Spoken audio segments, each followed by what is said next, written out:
Hi, welcome to our channel Jaanu Jahnavi 7 blogs అండి. ఇవాళ నేను చిక్కుడుకాయ ఫ్రై చేయబోతున్నాను. ముందుగా చిక్కుడుకాయలని పీచు తీసుకొని ఒలుచుకోవాలండి. తర్వాత ఒక గిన్నెలోకి చిక్కుడుకాయలు తీసుకొని వాటర్ వేసుకొని కొంచెం సాల్ట్ వేసుకొని బాగా ఉడకపెట్టుకోవాలి. తర్వాత ఉడికిన తర్వాత దాంట్లో వాటర్ ఉంటే వంపుకొని పొయ్యి మీద బాండీ పెట్టుకొని కూరకు కావాల్సినంత ఆయిల్ వేసుకోవాలండి. తర్వాత దాంట్లోకి తాలింపు గింజలు వేసుకోవాలండి. తాలింపు గింజలు చిటపటమని వేగిన తర్వాత కరివేపాకు వేసుకోండి. నా దగ్గర కరివేపాకు లేక వేసుకోలేదు. తర్వాత ఉల్లిపాయలు వేసుకోవాలి. తర్వాత ఉల్లిపాయలు బాగా రోస్ట్ అయినాక కొంచెం బాగా వేగినాక తర్వాత చిక్కుడుకాయలు వేసుకోవాలండి.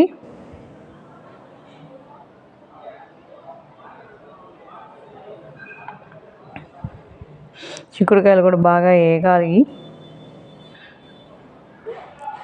ఉల్లిపాయలు వేగినాక చిక్కుడుకాయలు వేసుకున్నానండి.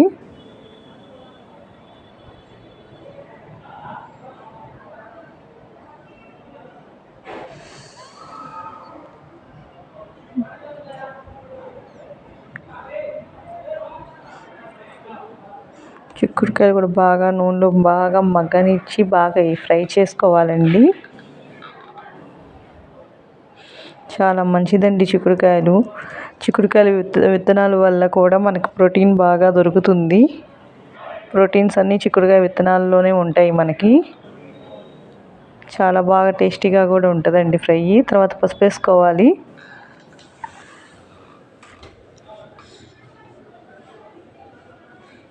పసుపు వేసుకొని వేయించుకోవాలండి.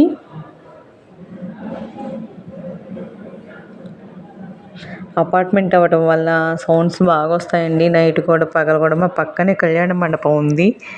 దాంట్లో ఎప్పుడు వస్తూనే ఉంటాయి. ఏ ఒకటి మ్యారేజెస్ కానీ ఏ ఒకటి అకేషన్స్ జరుగుతూ ఉంటాయి.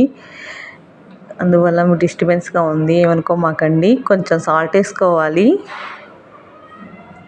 ఉదయం పూట అయితేనే కొంచెం నాకు కుదిరిద్దండి, పిల్లలు స్కూల్కి వెళ్తారు కదా. కొంచెం చిన్నులపాయలు 2 రెప్పలు వేసుకోండి.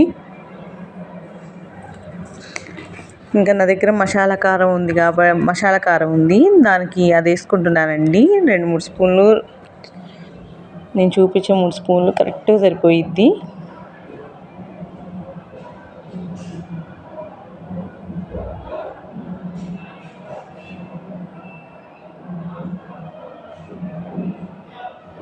లాస్ట్లో కొంచెం గరం మసాలా వేసుకొని దింపుకోండి. 2-3 స్పూన్లు వేసాను కారము.